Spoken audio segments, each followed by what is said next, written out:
اعوذ باللہ من الشیطان اللعین الرجیم بسم اللہ الرحمن الرحیم الحمد للہ رب العالمین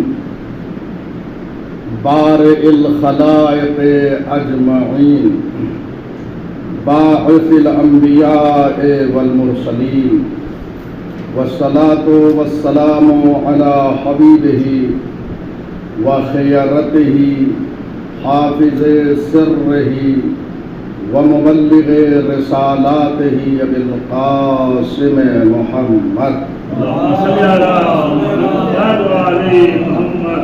وآلہ الطیبین الاطہرین الانجبین لا سیما بقیت اللہ فی الارضین واللعن الدائم على أعدائهم أجمعين من يومنا هذا إلى قيام يوم الدين. أما بعد فبلغ الله بكم أشرف محل المكرمين وأعلى منازل المقربين وارفع درجات المرسلین.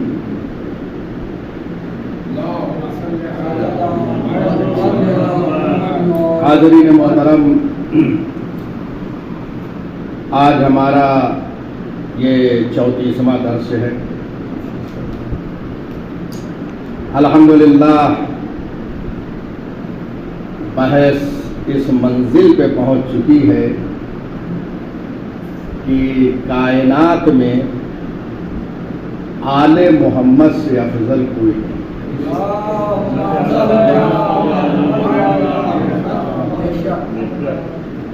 اب یہ جملہ ہے، یہ فقرات جو ہیں یہ امام فرما رہے ہیں کہ کائنات میں اہل بیت سے افضل کوئی نہیں. بس ان سے جو اوپر ہے وہ پروردگار ہی اللہ ہے، اللہ رب العزت، اور ان کے برابر کوئی نہیں، نہ ان کے برابر کوئی، نہ ان سے بڑھ اہل بیت علیہ السلام. اسی مطلب کو امام نے یہاں بیان فرمایا ہے. فَبَلَغَ اللَّهُ بِكُمْ أَشْرَفَ مَحَلِّ الْمُكْرَمِينَ. بس اللہ نے آپ کو صاحبان عظمت کے بلند مقام پر پہنچایا. صاحبان عظمت کے جو مقامات ہیں ان میں سب سے بلند جو مقام ہے اشرف، بلند مقام، وہاں آل محمد کو پہنچایا. وَعَلَى مَنَازِلِ الْمُقَرَّبِينَ، اور مقربین پروردگار جو ہیں اللہ سے جو قریب ہیں ان میں سب سے اعلیٰ جو منزل تھی وہاں پر آل محمد کو پہنچایا گیا، وہاں پر ائمہ خدا علیہ السلام کو پہنچایا. وَأَرْفَعَ دَرَجَاتِ الْمُرْسَلِينَ، اور رسولوں میں جو سب سے بلند درجہ تھا وہاں پہ ائمہ خدا کو پہنچایا. یعنی رسولوں میں بھی جب سے سب سے بلند مقام جو تھا وہاں ائمہ خدا پہنچے. اس کا مطلب یہ ہے کہ مکرمین جو ہیں وہ فرشتوں کو کہا گیا ہے قرآن حکیم میں، وہ بھی آل محمد کے برابر نہیں ہے. ان میں سب سے جو بلند درجہ تھا وہ انہیں عطا کیا. اس کے بعد مقربین یعنی شہداء، صدیقین، انبیاء، یہ سب اللہ کے نزدیک مقربین میں سے ہیں. ان کے درجات میں جو سب سے بلند جو اعلیٰ منزل تھی وہاں پہ آل محمد کو پہنچایا اللہ.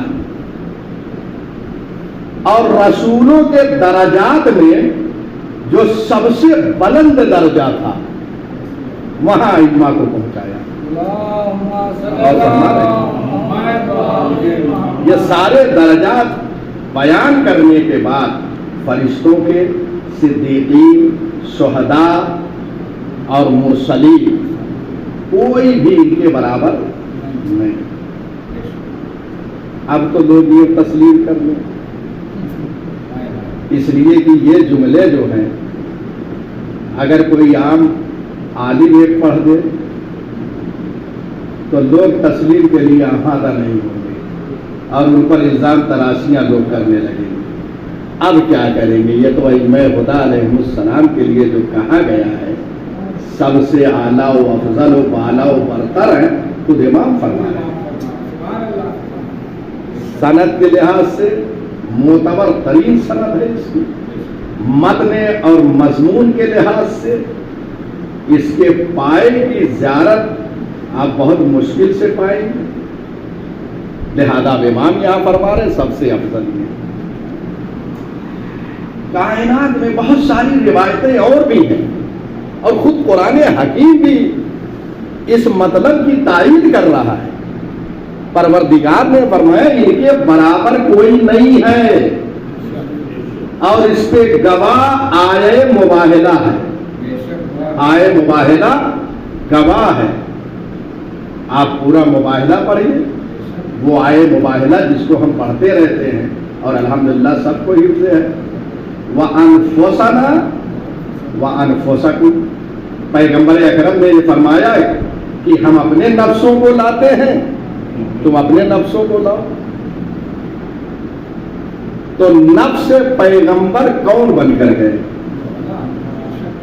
تمام مفسرین شیعہ و اہل سنت نے یہ تحریر کیا ہے کہ نفس کی جگہ مولا متقیان امیر المومنین تشریف لے گئے، قائد الغر المحجلین۔ یہ ایک لقب مولا کا بڑا مشہور لقب ہے، قائد الغر المحجلین، یعنی آپ سفید پیشانیوں والوں کے قائد ہیں۔ غر المحجلین کہتے ہیں جن کی پیشانی نور ایمان سے اور تقویٰ سے سفید ہے، یعنی مومنین نور ایمان ہو ان کے لیے کہا گیا، ان کی قائد ہے امیر المومنین، اور یہ لقب اللہ نے عطا کیا ہے امیر المومنین، کیونکہ یہ چونکہ لقب زیادہ آتا ہے اور لوگ معنی کی طرف کم متوجہ ہوتے ہیں، لہذا یہ سارے معانی کے ساتھ اگر مطالب حل ہو تو زیادہ بہتر ہے۔ تو ظاہر سی بات ہے کہ کائنات میں کوئی ان کے برابر نہیں ہے، آئے مباہلہ گواہ ہے۔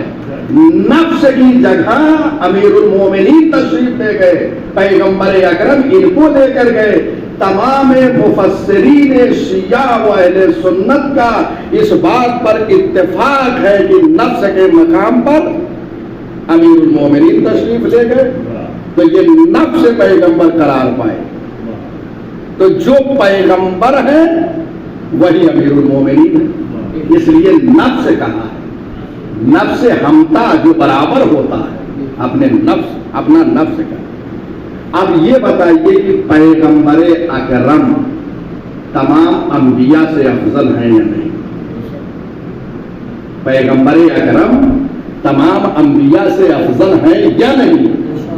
یقیناً افضل ہیں، کیونکہ سید الانبیاء سید المرسلین سارے القاب آپ کے ہیں، لہذا جب یہ افضل ہے تو جو نفس پیغمبر ہے وہ بھی افضل ہوگا، یہ طے ہے بات، کیونکہ نفس کہا ہے۔ لہذا صرف کوئی حدیث مبارک نہ ہو، تنہا یہ آیے مباہلہ تمام انبیاء سے علی کی افضلیت کو ثابت کرتی ہے۔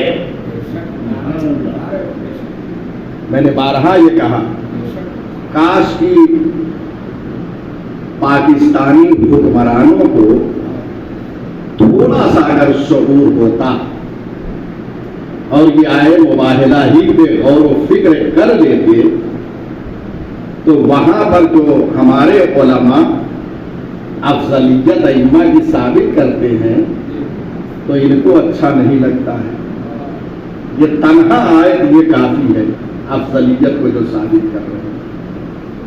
یہ آیت کافی ہے. روایتیں تو بہت ساری ہیں اگر یہ تنہا آیت پڑھ. آج بڑے مسائل وہاں ہو رہے ہیں. آپ دیکھ رہے ہیں ہر آئے دن ایک مسئلہ شیعان اہل بیت کے لیے آ رہا ہے, ایک پابندی آ رہی ہے, ایک قانون لگایا جا رہا ہے. ایسا لگ رہا ہے کہ وہاں پر بنی امیہ اور بنی عباس حکومت کر رہی ہے. اس کے سوا میں کیا کہوں, جہاں پہ آل محمد کے فضائل نشر نہ کیے جا رہے ہوں اور حکومت کی طرف سے پابندیاں عائد ہو رہی ہوں, سمجھو حکومت بنی امیہ بنی عباس ہے.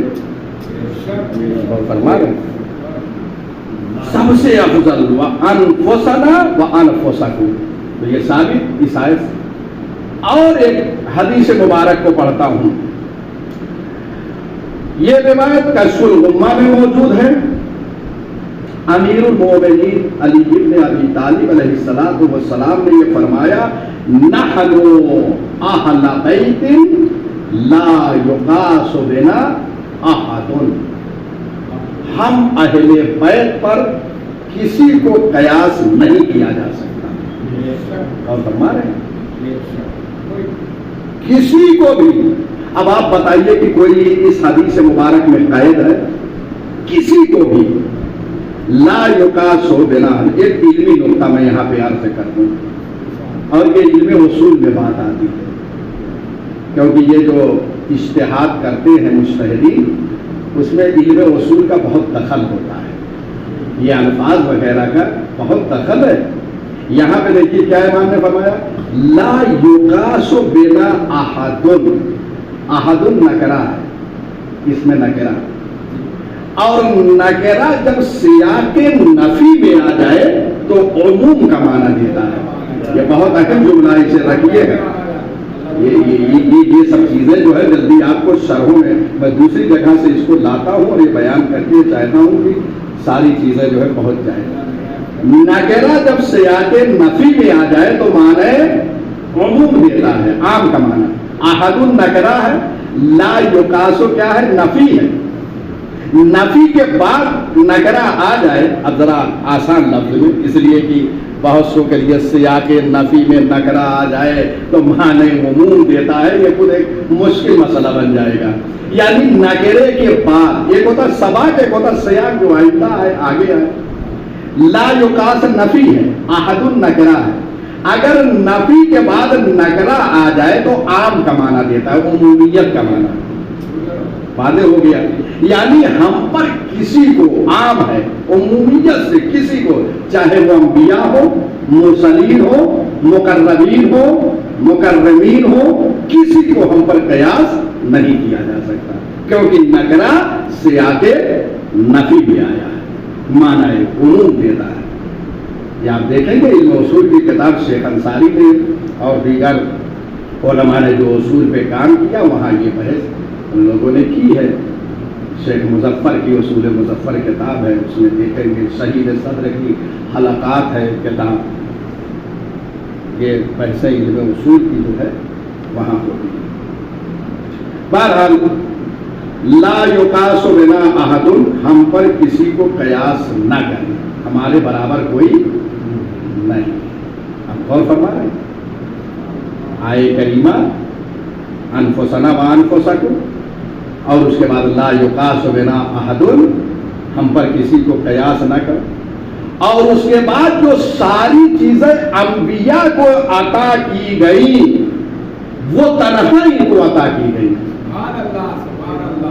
آپ بتائیے ایک نبی کو ایک اہم چیز اگر عطا کی جائے, پھر ایک نبی کو ایک اہم چیز عطا کی جائے, اگر ساری چیزیں جو اہم انبیاء کے پاس ہیں وہ اکٹھا کہیں جمع ہو جائے تو وہ سب سے افضل ہوگا یا نہیں ہوگا؟ اور فرما رہے اب پڑھوں مشہور حدیث آپ سنتے رہتے, من اراد ان ينظر الى آدم فی علمہ وَإِلَى نُوحٍ فِي فَهْمِهِ وَإِلَى إِبْرَاهِيمَ فِي حِلْمِهِ وَإِلَى يَحْيَى بْنَ زَكَرِيَّا فِي زُهْدِهِ وَإِلَى مُوسَى فِي بَطْشِهِ فَلْيَنْظُرْ إِلَىٰ عَلِيِّ بْنِ أَبِي طَالِبٍ.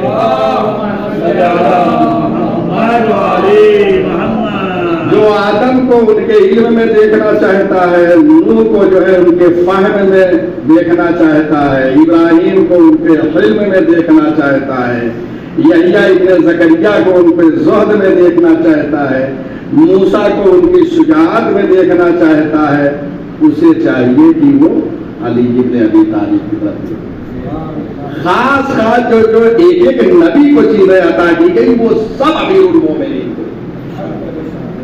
آپ بتائیے کہ جب ساری چیزیں اکٹھا ہو جائے تو سب سے افضل نہیں ہوگا. یہ خود یہ روایت تاریخ دمشق میں موجود ہے. ابن عساکر تاریخ دمشق ہے، باب فضائل امیر المومنین میں انہوں نے اس روایت کو اہل سنت انہوں نے نقل کیا ہے. تاریخ دمشق ظاہر جلد نمبر 42 ہے، صفحہ نمبر 313 ہے. بہرحال تو آپ نے یہ ملاحظہ فرمایا اور میں نے تنہا یہی کافی ہے فبلغ اللہ ہو، کیونکہ امام کا کلام حرف آخر ہوتا ہے، لیکن متعدد احادیث اور قرآن مجید کی آیت کو بھی پیش کر رہے ہیں کہ ان سے بلند و بالا کائنات میں کوئی ہے ہی نہیں، نہ فرشتے، نہ ہی انبیاء، نہ ہی مرسلین، سب سے بلند ہیں.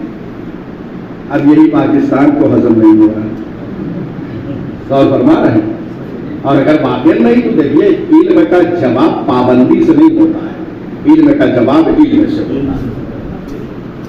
آئیے مناظرہ کر لیں، اگر ہم ثابت کر دیتے ہیں تو آپ مان لیجیے. خدا کی قسم ایک چیز آپ سے کر دوں، اگرچہ میں کیا کروں کہیں کہیں ایسی شاہد مثال آ جاتی ہے تو تھوڑا سا اگرچہ یہ نہیں کہوں گا کہ موضوع سے ہٹ کر ہے، سب اسی موضوع اس گھرانے سے جو آ جائے وہ سب موضوع ہے ہمارے. کیونکہ علامہ امینی ضرور پڑھیے، خدا کی قسم غدیر الغدیر. ابھی میں نے 2 مقالہ 2 آرٹیکل میں لکھ چکا ہوں، انشاءاللہ غدیر سے پہلے وہ آ جائے گا. 3 آرٹیکل لکھ رہا ہوں، 2 مکمل ہو چکے، تیسرا لکھ رہا ہوں. دعا کیجیے کہ زندگی رہے، حیات رہے، اسے کمال رہے. انشاءاللہ سارے گروپوں میں ڈالوں گا. اور اس کے بعد یہ عام چیلنج رہے گا عالم اسلام کے لیے، سب کے لیے، شیعہ اور اہل سنت سب کے لیے لکھا ہوں میں، اور وہ انشاءاللہ سوشل میڈیا ہر جگہ پہ پہنچے گا. علامہ امینی نے جب الغدیر لکھی ہے تو جارج جرداق جو مسیحی مورخ جنہوں نے کتاب لکھا ہے الامام علی صوت العدالت الانسانی، ہے نا، یعنی امام علی عدالت انسانی کی آواز کرنا، یہ کتاب یہ لکھی کیوں، اس کی وجہ سنیے. علامہ امینی نے یہ کتاب جب لکھی الغدیر تو ان کے پاس بھیجی یہ کتاب کہ آپ جو ہے داور بن جائیے، کیونکہ یہ میں نے ساری چیزیں اس میں الغدیر میں اہل سنت کی کتابوں سے نقل کیا ہے. آپ یہ خود فیصلہ کریں کہ میں نے یہ جو چیز لکھی ہے، آپ ایک فیصلہ کریں شیعہ اور سنی کے درمیان، آیا یہ باتیں صحیح ہے یا نہیں.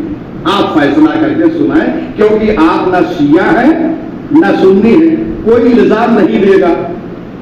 بھئی اگر کوئی شیعہ ہوگا دعوت تو کہیں گے شیعہ تو اپنے حق میں، اور سنی کو بھی نہیں دیا گیا، بلکہ یہ تیسرے فرقے اور تیسرے مذہب کا انسان جارج جرداق، ان سے کہا گیا کہ آپ جو ہے یہ فیصلہ کریں کہ آیا جو میں نے لکھا یہ برحق ہے یا نہیں. انہوں نے الغدیر کو پڑھا. یہ الغدیر سبب بنی کتاب کہ انہوں نے یہ کتاب لکھی الامام علی صوت العدالت الانسانیہ. انہوں نے دیکھا کہ یہ جو کچھ لکھا گیا ہے لفظ بلفظ حرف بحرف سب صحیح ہے، اور فرما رہے ہیں ساری چیزیں جو علامہ امینی نے نقل کی ہے سب اہل سنت کی کتابوں سے، اور تواتر تک لے گئے ہیں احادیث کو. اور میں نے ایک آرٹیکل اس پہ لکھا ہے تواتر پر کہ غدیر واقع اور حدیث غدیر جو ہے وہ اہل سنت کے یہاں تواتر سے ثابت ہے، اور حدیث تواتر چاہے ہمارے یہاں ہو یا اہل سنت کے یہاں، اسے کوئی انکار نہیں کر سکتا، کیونکہ یقین تک بھی وہ پہنچ جاتی ہے خبر۔ میں نے سب کچھ لکھ دیا ہے، انشاءاللہ آگے پر آپ مطالعہ فرمائیں گے اس کا، تو ساری چیزیں آپ کو وہاں میں ہر طبقے کے جو ہے روات کو وہاں میں نے ذکر کیا ہے، پہلی صدی سے لے کر 14ویں صدی تک کے تمام راویوں کو وہاں میں نے نقل کیا ہے، انشاءاللہ آپ ملاحظہ فرمائیں گے۔ بہرحال یہ پلٹتے ہیں تو ایک مطلب یہ تھا بہت ضروری کہ جارج جورداک جو عیسائی ابھی کچھ سالوں پہلے انتقال ہوا ہے، لبنان کے رہنے والے تھے، اور انہوں نے یہ داوری قبول کیا اور یہ فیصلہ دیا کہ امیر المومنین جو ہے صوت عدالت انسانی کا نام ہے، یعنی عدالت انسانی کی آواز کا نام ہے۔ خدا کی قسم ایسے ایسے واقعہ، اور اس لیے لکھا کہ امیر المومنین نے اپنے دور خلافت، چونکہ خلافت سب سے اہم مسئلہ ہوتا ہے، یوں تو امیر المومنین سب کا خیال رکھتے ہیں، لیکن زمانہ خلافت ظاہریہ میں کوئی ایک انسان ایسا نہیں تھا جس تک کھانا نہ پہنچاؤ، کوئی بھوکا سو گیا ہو، ایسا نہیں۔ یہاں تک کہ ایک یہودی امیر المومنین کے دور حکومت میں بھیک مانگ رہا تھا، لوگوں سے جو ہے کھانا اور پانی مانگ رہا ہے، سائل بنا ہوا ہے اور ضعیف ہو چکا، بوڑھا ہو گیا۔ امیر المومنین نے اس کو بلایا اور کہا کہ میرے دور حکومت میں تم یہ سوالی کیوں بنے ہوئے ہو؟ اور فرمان ہے سبق لے حکومتیں، خدا کی قسم ایسے حکومت چلتی ہے۔ 1400 سال پہلے حکومت کرنے والا علی جو عدالت کے ساتھ 5 سال حکومت کر کے چلا گیا، آج تک اس کا نام باقی ہے حکومت کے ساتھ،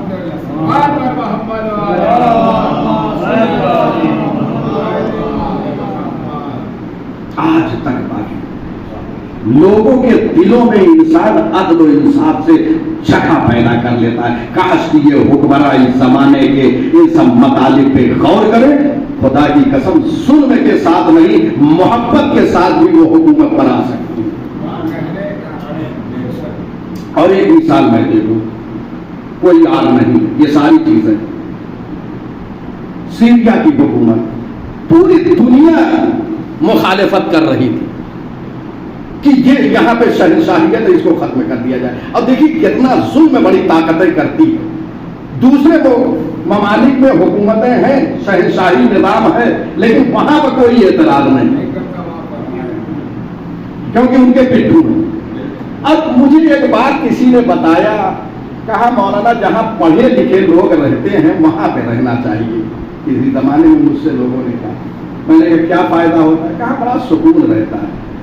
میں نے کہا سب سے پڑھے لکھے کہاں لوگ ہیں؟ یہاں سے تو لوگ امریکہ جاتے ہیں پڑھنے کے لیے، لیکن وہی تو انسانیت کا دشمن بنا ہوا ہے، کہاں سکون ہے؟ جو سب سے زیادہ پڑھا لکھا ہے، اس کا مطلب یہ ہے کہ دنیاوی جو تعلیم ہے وہ نہیں بچاتی ہے۔ اگر آل محمد کے دروازے کی تعلیم ہو تو وہ امان دیتی ہے انسان کو، وہ امان دیتی ہے انسان کو۔ آپ دیکھ لیجیے جہاں بھی آل محمد کے چاہنے والوں کی حکومت ہے وہاں لوگ امن اور سکون جو ہے محسوس کر رہے ہیں۔ بہرحال سیریا کی حکومت میں یہ اعتراض کیا گیا، اس کے بعد انتخاب تک کروایا گیا، لیکن بشار اسد ایک بھاری اکثریت کے ساتھ حکومت پہ پلٹ آئے۔ جبکہ کس وقت ہوا؟ جبکہ داعش وہاں پر عام پبلک کا قتل عام کر رہی تھی، اس وقت یہ ساری چیزیں ہوئی اور بھاری اکثریت سے جیت دیا گیا۔ کیوں؟ اس لیے کہ جب محبت کے ساتھ انسان حکومت کرتا ہے تو پبلک اپنے اس رہنما کو دوست رکھتی ہے اور اسے انتخاب پہ اپنے ووٹ کا حقدار سمجھتی ہے۔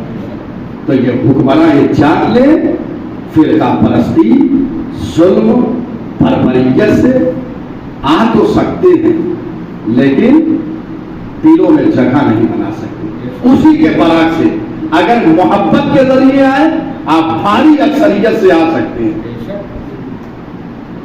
جتنے مذاہب ہیں جتنے فرقے ہیں سب کے دلوں میں آپ کی جگہ ہے.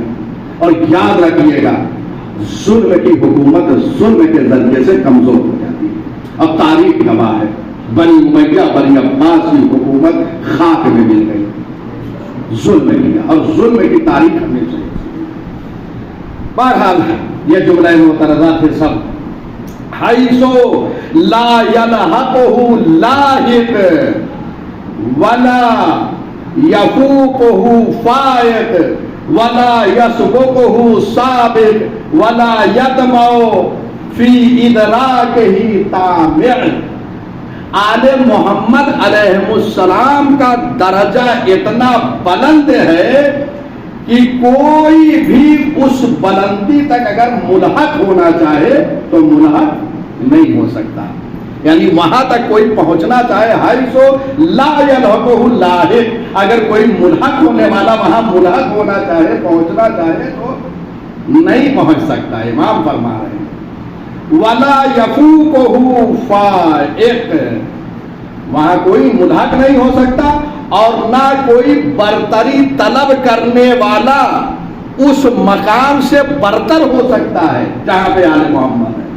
کوئی برتری دنیا میں لوگ طلب کرتے ہیں نا کہ ہم برتر ہو جائیں، وہ اس مقام تک نہیں پہنچ سکتے.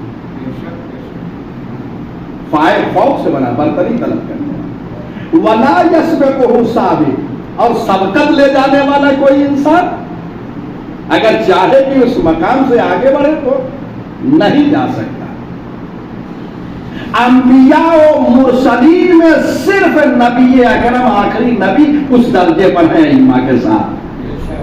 باقی جتنے 1,23,999 انبیاء ہیں کوئی اس مقام پر پہنچ نہیں سکتا.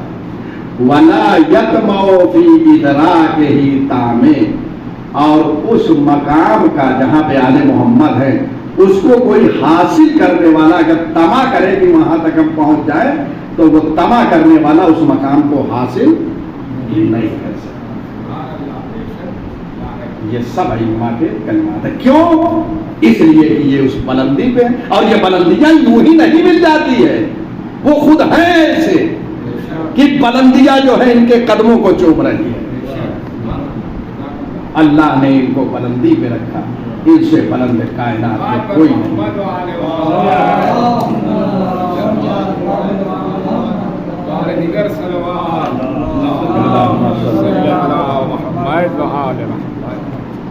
واضح ہوگی بات. ائمہ کا مقام اتنا بلند ہے کہ مکرمین میں بھی یعنی فرشتوں میں بھی، عام انسانوں کی بات چھوڑیے، ان کو مقابل میں خدا کی قسم یاد رکھیے کبھی ائمہ خدا کا مقابلہ ان صحابہ سے نہ کریے. انبیاء نہیں کر سکے مقابلہ. یاد رکھیے جس مقام پہ ہیں ائمہ خدا علیہ السلام اس مقام تک ملائکہ، انبیاء، صدیقین، شہداء، مرسلین وہ نہیں پہنچ سکتے. یہ جو صحابہ سے کبھی لوگ مقایسہ کرتے ہیں تو میں عجیب سا سمجھتا ہوں کہ یہ کیا ہو رہا ہے. انبیاء و ائمہ مقابلہ نہیں کر پا رہے ہیں. اور فرما رہے ہیں یہ کیوں؟ حتیٰ کہ کوئی تصور اگر فکر کرے کہ میں اس مقام پر پہنچ جاؤں وہ تصور بھی نہیں کر سکتا، وہ فکر بھی نہیں کر سکتا. وجہ کیا ہے؟ اب بڑی تیزی سے یہ فقرات ہیں اور کافی دور تک انشاءاللہ مطالب صرف ایک فہرست وار امام نے ساری باتیں کی. کوئی بھی اس مقام تک کیوں نہیں پہنچ سکتا؟ کیونکہ اللہ نے ان کے مقام کو سب کو پہچانوا دیا ہے. یعنی ان کے مقام کو بتا دیا ہے سب کو کہ یہ کتنے بلند ہے. کہاں؟ عالم ذر میں اور عالم ناسوت میں بھی. یہاں آنے کے بعد بھی پہچانوایا اور عالم ذر میں بھی، یعنی خلقت سے پہلے کا عالم جسے عالم ارواح بھی ہم کہتے ہیں. عالم ارواح کہ وہاں پہ روحوں سے جو ہے اقرار لیا گیا ائمہ کی ولایت کا. جنہوں نے وہاں اقرار کر لیا ولایت کا وہی یہاں پر آ کے مومن بنے، اور جنہوں نے انکار وہاں کر دیا وہ مومن نہیں بن سکی. تو وہاں پہ پہچانوایا کیوں نہیں کوئی اس مقام تک پہنچ سکتا. حیث لا یبقى ملک مقرب ولا نبی مرسل ولا صدیق ولا شہید ولا عالم ولا جاہل ولا دنی ولا فاضل ولا مومن صالح ولا فاجر طالح ولا جبار عنید ولا شیطان مرید. امام فرما رہے ہیں کہ کوئی بھی ملک مقرب اس مقام پر پہنچنے کا تصور نہیں کر سکتا. نہ کوئی ملک مقرب یہ تصور کر سکتا ہے وہاں پہنچنے کا، نہ کوئی نبی مرسل تصور نہیں کر سکتا. دیکھیں ایک چیز اور میں کہہ دوں، یاد آ گئی درمیان میں، آپ کہیں دیکھیں گے تو کہیں گے کہ وہ بات ذکر نہیں کیا. بعد شارحین نے یہاں پر یہ فَبَلَغَ اللَّهُ دعائیہ جملہ کہا ہے، یعنی دعا کر رہے ہیں کہ پروردگار آل محمد کو ان اعلیٰ منازل پہ پہنچائے. بعد میں یہ شرح کی ہے، لیکن میں وہ شرح کو نہیں پیش کر رہا ہوں. کیوں؟ اس لیے کہ آل محمد پہنچے ہیں وہاں، اس لیے میں نے اس مطلب کی طرف اشارہ نہیں کیا. آل محمد اس مقام پر ہیں، لہذا یہ دعائیہ جملہ نہیں ہے. یہ جملہ جو ہے خبریہ ہے، یعنی خبر دی جا رہی ہے کہ آل محمد اتنے اعلیٰ منزل پہ فائز ہیں کہ کوئی ملک مقرب تصور نہیں کر سکتا، اور نہ ہی کوئی نبی مرسل، نہ کوئی صدیق.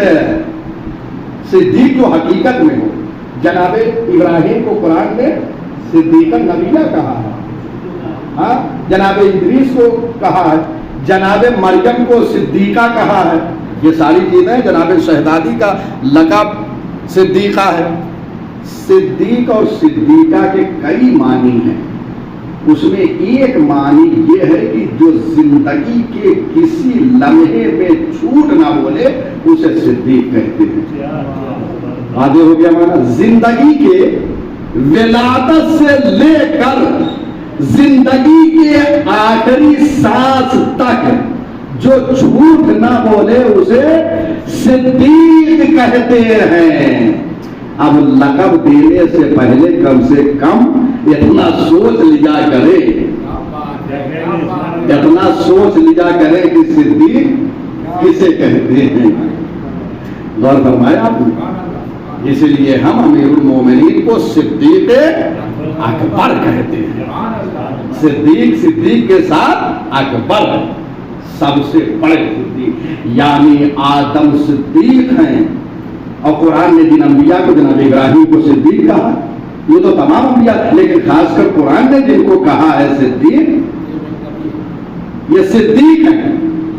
اور امیر المومنین صدیق اکبر ہے. بس یہی سے ثابت ہو گیا کہ ابراہیم سے افضل ہے. اور فرما رہے ہیں ادریس صدیق ہے، امیر المومنین صدیق اکبر. پہلے صدیق لائیں کہ جو زندگی میں کبھی جھوٹ نہ بولے، جب وہ کبھی جھوٹ نہیں بولے ہوں گے تو صدیق کہلائے. اور پھر بھی وہ امیر المومنین کی حد تک نہیں پہنچ سکتے کیونکہ وہ صدیق اکبر ہے. کون فرما رہے ہیں؟ نہ کوئی ملک ولا شہید، نہ کوئی شہید تو اللہ کی راہ میں قتل کر دیا گیا ہو، وہ بھی جو ہے اس مقام تک. کتنے انبیاء شہید کیے گئے، لیکن کوئی نبی بھی ہے، صدیق بھی ہے، شہید بھی ہے، سب کچھ ہے، لیکن اس منزل تک نہیں پہنچ سکتے. ولا عالم، نہ کوئی عالم پہنچ سکتا ہے، نہ کوئی جاہل پہنچ سکتا ہے. ولا دنی، نہ کوئی جو ہے پس سے پہنچ سکتا ہے. ولا فاضل، نہ کوئی فاضل پہنچ سکتا ہے. اس لیے فاضل ہوگا وہ افضل ہے. غور فرما رہے ہیں؟ ولا مومن صالح، نہ کوئی نیک مومن ان کے مقام تک پہنچ سکتا ہے. ولا فاجر، نہ کوئی فاسق و فاجر. مومن تو تمنا، فاسق و فاجر زیادہ تمنا کر رہے تھے. غور فرما رہے ہیں؟ یہ فاسق و فاجر جو ہوتے تھے نا، یہ دنیا والے ان کے برابر کرنا چاہتے تھے. افسوس کا مقام ہے، بعض مقامات میں امیر المومنین نے اظہار افسوس کیا ہے جو لوگ ان کو اور ان کو جو ہے ان کے برابر سمجھ رہے تھے. اظہار افسوس کیا، میں سناؤں گا اگر آپ چاہیں.